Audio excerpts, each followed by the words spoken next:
Good evening friends, welcome to PRS the future academy. आज हम लोग एक्सरसाइज 2.1 का क्वेश्चन नंबर सेकंड से बात करेंगे। पिछली क्लास में हम लोगों ने क्वेश्चन नंबर फर्स्ट देख लिया था और बहुपद का जो इंट्रो पार्ट था उसको हम लोगों ने बहुत अच्छे ढंग से देखा था। उम्मीद है कि आप लोगों को पिछली क्लास समझ में अच्छे से आई होगी।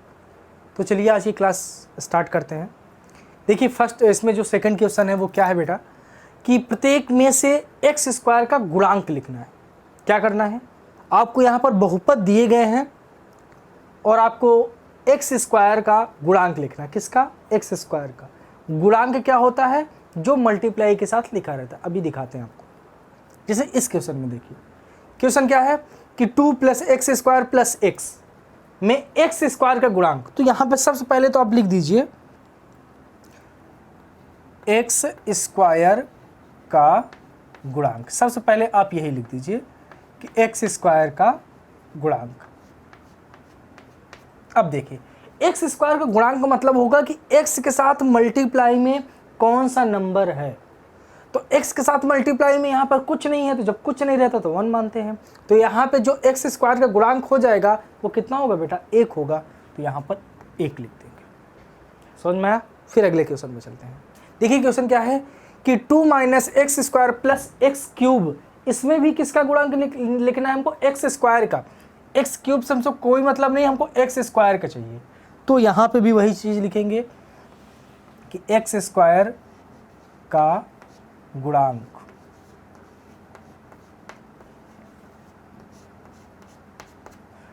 तो एक्स स्क्वायर के साथ जो भी चीजें लगी हो एक्स स्क्वायर का गुणांक होती है। तो यहाँ पे एक्स स्क्वायर के साथ क्या है? 1। कुछ नहीं है तो 1 है, लेकिन चिन्ह किसका है? माइनस का। प्लस रहता तो कभी नहीं लिखते, लेकिन माइनस रहता तो लिख देते हैं। तो यहाँ पे जो एक्स स्क्वायर का गुणांक है बेटा, उसको हम -1 लिखेंगे। आया समझ में? चलिए अब इसकी बात करते हैं। फिर यहाँ भी लिखते हैं एक्स स्क्वायर का गुणांक। तो यहाँ लिखिए एक्स स्क्वायर का गुणांक।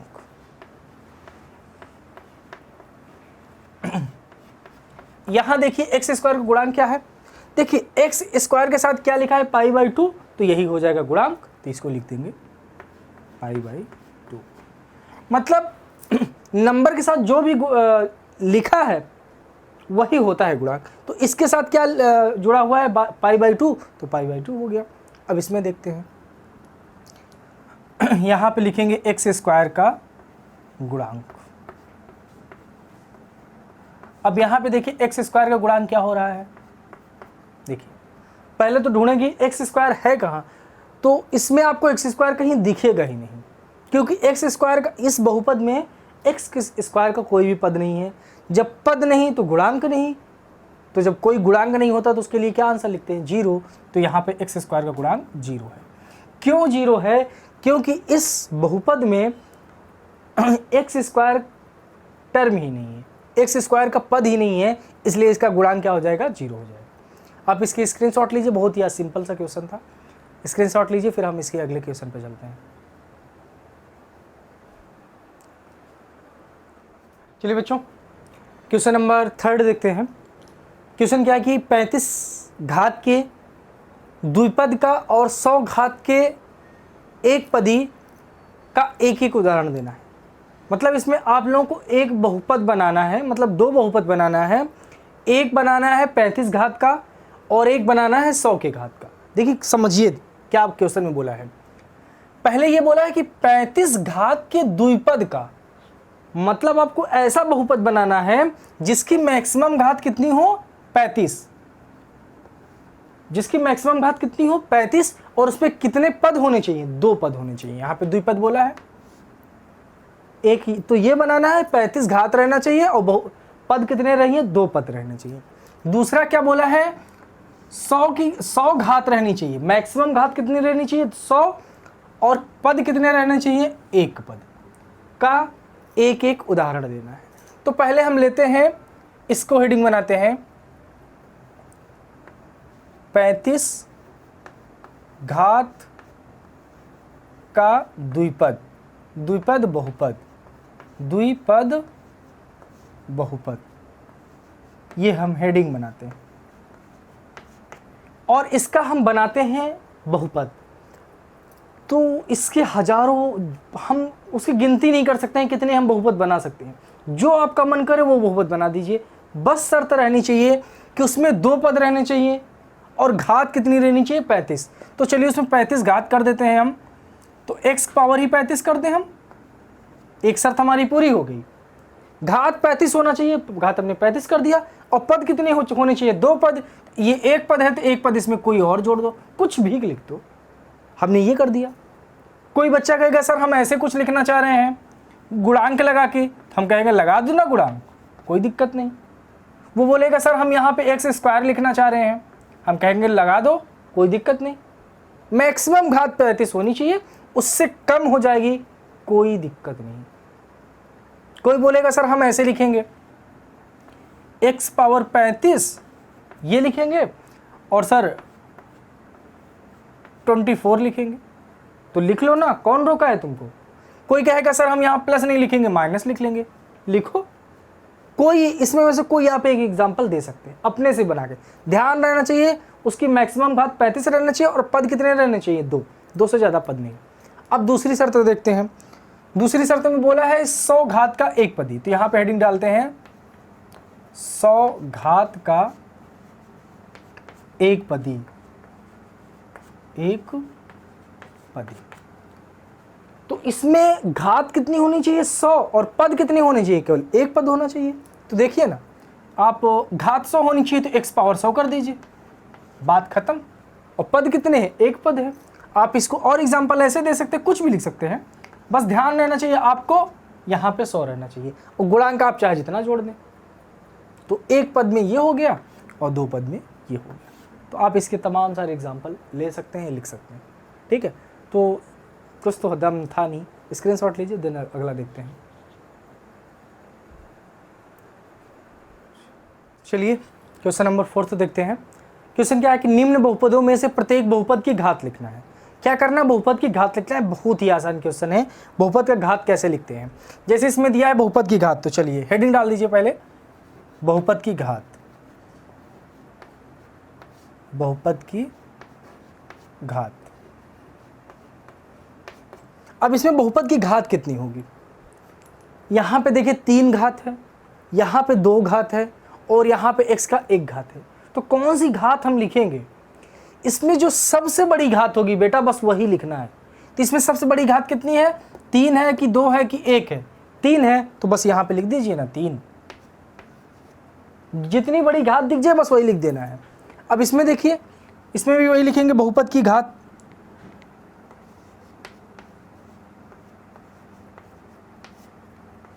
बहुपद की घात। अब इसमें बताइए बहुपद की घात कितनी है, इसकी घात 1 है, इसकी घात कितनी है, 2, तो यहां पे लिख देंगे 2। वैसे भी अचर की घात हम नहीं देखेंगे, इसमें एक ही चर है, तो इसकी घात कितनी हो जाएगी, 2 हो जाएगी। अगला क्वेश्चन में आते हैं। देखिए 5t माइनस इतने, इसमें भी बहुपद की घात,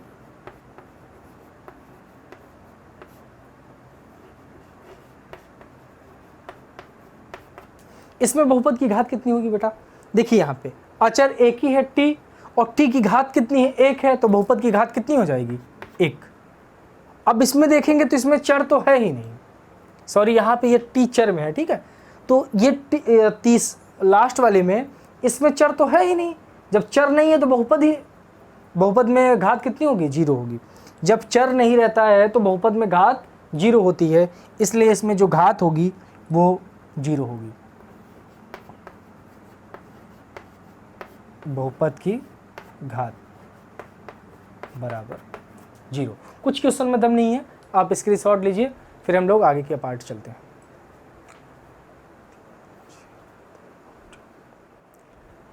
चलिए बच्चों, इस चैप्टर का लास्ट क्वेश्चन देखते हैं, 5th क्वेश्चन। बहुत ही आसान क्वेश्चन है, आप इसको शायद कर ही लिए होंगे अगर बुक में आप देखे होंगे तो। क्वेश्चन क्या है कि बताइए कि निम्न बहुपदों में कौन कौन से बहुपद रैखिक हैं, कौन कौन द्विघाती है, कौन कौन त्रिघाती है। तो पहली चीज़ तो आपको ये समझना है कि द्विघाती क्या होता है, त्रिघाती क्या होता है, और रैखिक क्या होता है। हमने ये चीज़ बता चुका है ये क्वेश्चन को अच्छे से, कि रैखिक बहुपद वो होता है जिसकी मैक्सिमम घात कितनी होती है, 1 होती है, उसको हम रैखिक बहुपद बोलेंगे। जिसकी मैक्सिमम घात 1 होती है उसको रैखिक बहुपद बोलते हैं। जिसकी मैक्सिमम घात 2 होती है उसको द्विघात, और जिसकी मैक्सिमम घात 3 होती है उसको त्रिघात बहुपद बोलते हैं।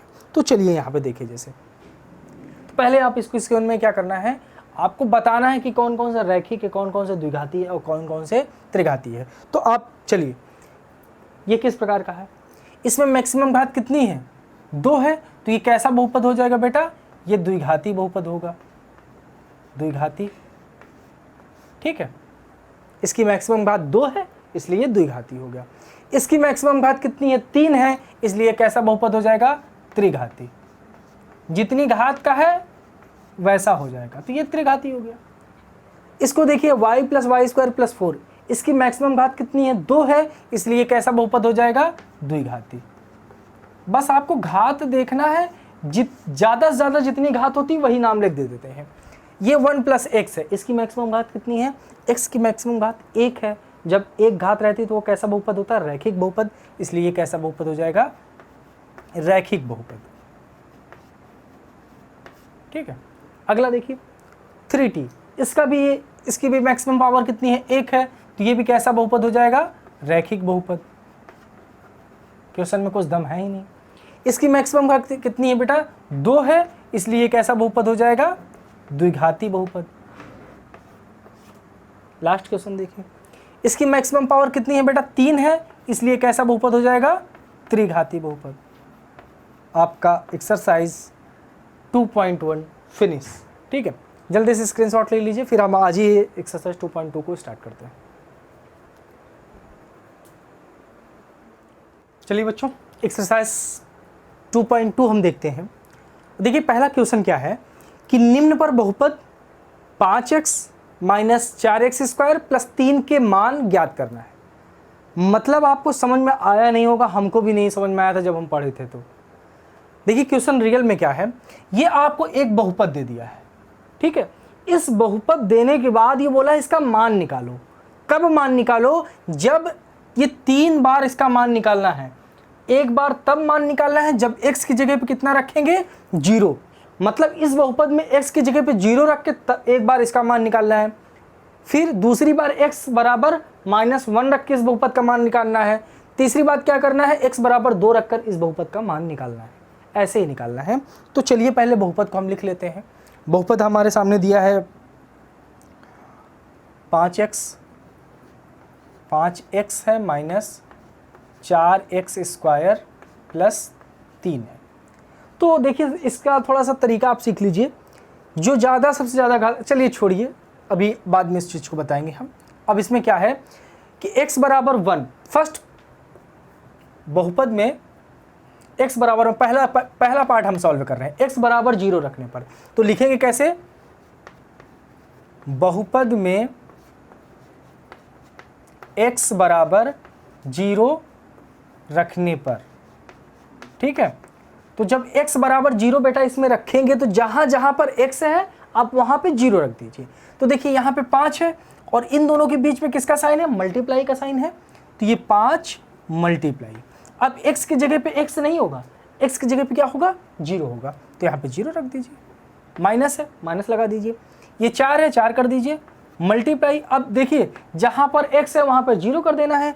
तो यहाँ पर ये क्या हो जाएगा, 0 हो जाएगा x की जगह और इसका स्क्वायर हो गया, +3 हो गया, ठीक है। अब इसको आगे सॉल्व करिए कि 5 का मल्टीप्लाई 0 में करेंगे तो आंसर कितना होगा, 0 होगा। तो यहाँ पे 0 कर दीजिए, माइनस, यही चीज़ यहाँ भी होगा। 4 का मल्टीप्लाई जब 0 में करे होगा तो आंसर कितना होगा, 0 होगा। चाहे इसकी जितनी पावर रहेगी उससे मतलब नहीं है। 0 का जब किसी भी नंबर में मल्टीप्लाई करते हैं तो आंसर 0 ही आता है। +3 है, +3 कर दीजिए। अब बेटा 0 से 0 घटे या 0 से 0 जुड़े उसका कोई मतलब निकलता नहीं है। तो इसका आंसर कितना आ जाएगा, 3। ये आपका पहला आंसर आ गया। अब बात करते हैं हम दूसरे की। देखिए अब बहुपद में क्या रखना है, x बराबर -1 रखना है। तो चलिए लिखिए, बहुपद में x बराबर -1 रखने पर, तो सबसे पहले बहुपद क्या है बेटा, बहुपद को लिख लीजिए। बहुपद आपको दिया गया 5x - 4x² + 3। देखिए यहाँ पर x बराबर 0 रखे थे और यहाँ पे x बराबर क्या रखेंगे, -1। तो जहाँ जहाँ पे x है वहाँ वहाँ पे -1 रखना है। रखिए, ये 5 है और इन दोनों के बीच मल्टीप्लाई का साइन होता है तो मल्टीप्लाई का साइन लगा दीजिए आप। यहाँ पे x बराबर कितना रखेंगे, x बराबर -1 रखेंगे तो -1 हो गया। अब ये माइनस, इस माइनस को लगाइए। ये 4 है, 4 कर दीजिए मल्टीप्लाई, ये क्या है, x की पावर 2 है और x का मान कितना है, x का मान -1 है तो -1 की पावर ये 2 हो गया। +3 है, +3 कर दीजिए। अब इसको आगे सॉल्व करिए, देखिए ध्यान से, ये देखिए यहाँ पे प्लस है बेटा, यहाँ पे माइनस है। आप एक चीज़ जानते हो कि चिन्हों का गुणा, ये जब प्लस और माइनस का मल्टीप्लाई होता है, जब प्लस और माइनस का मल्टीप्लाई होता है तो क्या होता है, माइनस। चिन्ह का थोड़ा सा हम गुणा आपको बताना चाहेंगे, देख लीजिए यहाँ पे। जैसे यहाँ पे ये प्लस है, प्लस का गुणा अगर आप प्लस में कर रहे हैं तो आपको हमेशा प्लस मिलेगा। मतलब आप प्लस का गुणा अगर प्लस में कर रहे हैं तो आपको प्लस मिलेगा। अगर आप माइनस का गुणा माइनस में कर रहे हैं तो आपको क्या मिलेगा, तब भी प्लस मिलेगा। और आप अगर माइनस का गुणा प्लस में कर रहे हैं तो आंसर आपको माइनस में मिलेगा। और अगर प्लस का गुणा आप माइनस में कर रहे हैं तो आपको आंसर माइनस मिलेगा।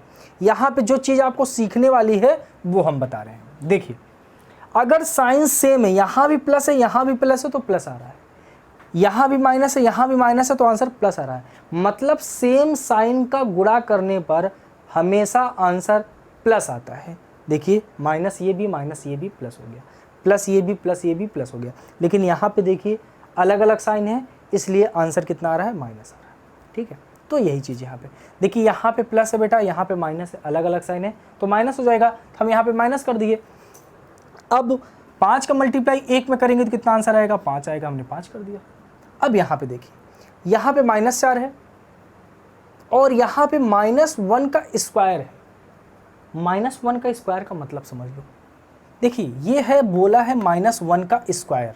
-1 का स्क्वायर का मतलब होगा बेटा -1 मल्टीप्लाई -1। ठीक है, तो -1 का मल्टीप्लाई -1 में करेंगे तो -1 और माइनस माइनस अभी देखे बताया हमने कि माइनस माइनस प्लस होता है, तो ये माइनस माइनस प्लस हो गया। और 1 का मल्टीप्लाई करेंगे तो आंसर कितना आएगा, 1 आएगा, तो ये 1 हो जाएगा। इसका मतलब ये है कि जो -1 है इसकी जगह पर आंसर +1 आ जाएगा। और ये +1 हो गया, ध्यान रखिए, और ये माइनस में है तो प्लस, और ये माइनस होगा और ये प्लस होगा, तो माइनस और प्लस माइनस होगा। और 4 का मल्टीप्लाई 1 में करेंगे तो 4 ही होगा। समझ रहे हैं हमारी बात। अब +3 ये दिया गया है, +3 कर देंगे ऐसे। अब देखिए इसको आगे सॉल्व करेंगे। आगे जब सॉल्व करेंगे ध्यान रखेंगे, जिसका जिसका सेम साइन रहता है बेटा वो जुड़ जाता है, चाहे वो माइनस का साइन रहे या प्लस का साइन रहे। तो देखिए, या इसका भी साइन माइनस में, इसका भी साइन माइनस में, ये आपस में दोनों जुड़ जाएंगे। तो 5 ये है, 4 ये है, 5 4 कितना हो जाएगा, 9 हो जाएगा। तो यहाँ लिखेंगे 9, लेकिन चिन्ह किसका रखेंगे बेटा, चिन्ह रखेंगे जो इसका है, ये माइनस का है तो माइनस कर देंगे, -+3। ठीक है, अब सेम साइन रहता है तो जुड़ जाता है, जब अलग अलग साइन रहता है तो ये माइनस हो जाता है। तो ये माइनस में है और ये प्लस में है, तो जाहिर सी बात है माइनस हो जाएगा। तो 9 में से 3 माइनस करेंगे, 6 आएगा।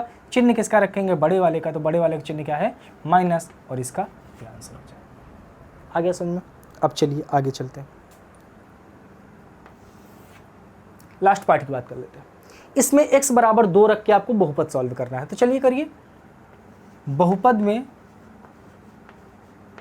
में x बराबर 2 रखने पर, तो सबसे पहले बहुपद आप लिख लीजिए। तो बहुपद आपका क्या दिया गया है, 5x minus 4x square plus 3, ये बहुपद आपको दिया गया है। ठीक है, चलिए आपको x बराबर 2 रखना है, जहाँ जहाँ पे x है वहाँ पे 2 रख दीजिए। चलिए यहाँ पे 5 मल्टीप्लाई 2 करेंगे, -4 मल्टीप्लाई 2 का स्क्वायर कर दीजिए। क्या करेंगे, 2 का स्क्वायर प्लस 3 हो गया। समझ में आया। तो देखिए अब वही ध्यान से, 5 का मल्टीप्लाई 2 में करेंगे तो 10 हो जाएगा, माइनस ये 4 है, 4 मल्टीप्लाई, ध्यान यहाँ से देंगे, 2 का स्क्वायर का मतलब कितना होगा, 2 दूनी 4, 2 का स्क्वायर का मतलब 2 मल्टीप्लाई 2, 2 मल्टीप्लाई 2 का मतलब होगा 4 और प्लस 3। अब अभी मल्टीप्लाई इन दोनों के बीच में करना है, तो अभी मल्टीप्लाई पहले करिए। तो ये हो जाएगा 10 माइनस 4 चौक 16 हो गया और प्लस 3 हो गया। आ गया समझ में। अब देखिए हमने क्या बोला है, जो सेम साइन रहता है उसको आपस में जोड़ लेते हैं। तो ये प्लस में है और ये भी प्लस में, ये प्लस में, ये प्लस में, तो आपस में जुड़ जाएगा। 10 और 3 कितना हो जाएगा बेटा? 13 हो जाएगी। ये भी प्लस में, ये भी प्लस में, तो 10 3 13 हो गया, माइनस 16 हो गया। अब अलग अलग साइन है तो घट जाएगा, तो 16 में से 13 माइनस हो जाएगा। 16 में से 13 माइनस होगा कितना आएगा? 3 आएगा। चिन्ह किसका रहेगा? माइनस का। तो इसका जो आंसर आएगा वो आएगा -3। ठीक है, तो ये आपके ये तीनों पार्ट हो गए। तो उम्मीद है कि आप लोगों को सारे क्वेश्चन अच्छे से समझ में आया होगा। तो स्क्रीनशॉट ले लीजिए और फिर इसका हम चलिए आज, क्योंकि इसके बाद जो लेंगे तो क्लास थोड़ा लंबा हो जाएगा, तो आज तक के लिए हम इतना ही रखते हैं। और आप लोगों से रिक्वेस्ट है कि बेटा अगर क्वेश्चन कोई भी दिक्कत आ रही है तो आप बिना किसी हेजिटेशन के आप हमें कमेंट करके बता सकते हैं कि सर क्लास में ये इस क्वेश्चन में दिक्कत है, तो उसको बताइए, तो हम उसको ज़रूर बताएंगे। और आप लोग क्या करिए, जो एग्ज़ाम्पल इसके दिए रहते हैं, एग्ज़ाम्पल भी सॉल्व करने की कोशिश करिए, क्योंकि बहुत अच्छे अच्छे एग्ज़ाम्पल आपके एनसीईआरटी में बुक में दिए गए हैं, तो आप उसको करिए। और कोशिश ये करिएगा कि जिनके पास बुक नहीं वो भी पढ़ सकते हैं सारी क्वेश्चन, तो हम लिख ही देते हैं। आप एक नोट्स बना लीजिए, उस नोट्स में जितने भी क्वेश्चन हम करा रहे हैं, हम तो एक भी क्वेश्चन छोड़ नहीं रहे, सारे क्वेश्चन करा रहे हैं, तो उसकी आप नोट्स बना रहेंगे, तो लास्ट टाइम एग्ज़ाम टाइम जब होगा तो आपको रिवीजन करने में बड़ी आसानी फील होगी। समझ में आ रहा है? तो आप इसकी स्क्रीनशॉट ले लीजिए। और वीडियो को अगर आप समझ में आ रहा है, क्लास समझ में अच्छे से आ रही है, तो आप लाइक ज़रूर करिए और जितना हो सके अपने दोस्तों तक इस वीडियो को भेजने की कोशिश करिएगा। इस वीडियो का जितने भी वीडियो हैं सभी को, ठीक है। आप इसकी स्क्रीनशॉट ले लीजिए, फिर हम मिलेंगे आपसे कल।